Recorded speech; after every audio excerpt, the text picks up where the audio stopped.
Hello student, good morning. आज हम standard 10 का चैप्टर नंबर 14 स्टैटिस्टिक्स स्टार्ट कर रहे हैं। स्टैंडर्ड 9 में भी हमने स्टैटिस्टिक्स पढ़ा है। इस चैप्टर में स्टैटिस्टिक्स के अंदर आपको मीन, मीडियन, मोड और ऊंचाई, ये इतने पॉइंट हमें कवर करने हैं। इस चैप्टर में आज हम सबसे पहले मोड की बात करेंगे। मोड हमने स्टैंडर्ड 9 में भी सीखा था।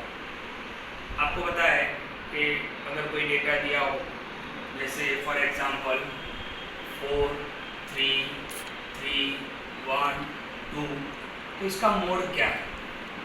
तो जो ऑब्जर्वेशन रिपीट होता है, जैसे यहाँ पे 3 2 बार आ रहा है, तो इस डेटा का जो मोड है वो क्या होगा? 3 होगा। ये हमने 9th में सीखा है। लेकिन यहाँ पर मोड का पूरा एक सम हमें करना है। तो सबसे पहले हम देखते हैं मोड को रिप्रेजेंट करते हैं Z से, कैपिटल Z, और उसका फॉर्मूला है Z is equal to L plus, फिर आपको ब्रैकेट करना है F1 minus F0 upon 2F1 minus F0 minus F2, bracket complete करेंगे, मल्टीप्लाई बाय H। इसमें L, जैसे आप यहाँ पे देख रहे हो, L क्या है? तो L lower boundary of model class. अब ये मॉडल क्लास क्या होता है?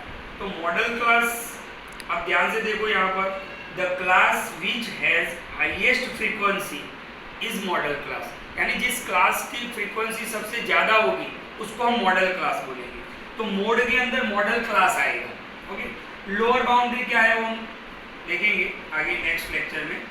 H size of class interval को भी हम आगे देखेंगे, अभी सिर्फ समझ लेते हैं, आगे हम क्लियर करेंगे। F1 क्या होता है? Frequency of model class. F0 क्या होता है? Frequency of the class preceding the model class, यानी मॉडल क्लास के आगे वाला क्लास उसकी फ्रीक्वेंसी लेनी है। F2 क्या होता है? Frequency of the class succeeding the model class, यानी मॉडल क्लास के बाद में जो क्लास आता है उसकी फ्रीक्वेंसी को आपको F2 लेना है। तो ये मोड का फॉर्मूला है। तो फॉर्मूला बराबर आप ध्यान से पहले तैयार कर लो एक बार, फिर नेक्स्ट वीडियो 2 में हम इसका पूरा सम देखेंगे और ये सारी चीज़ें वापस एक बार समझेंगे।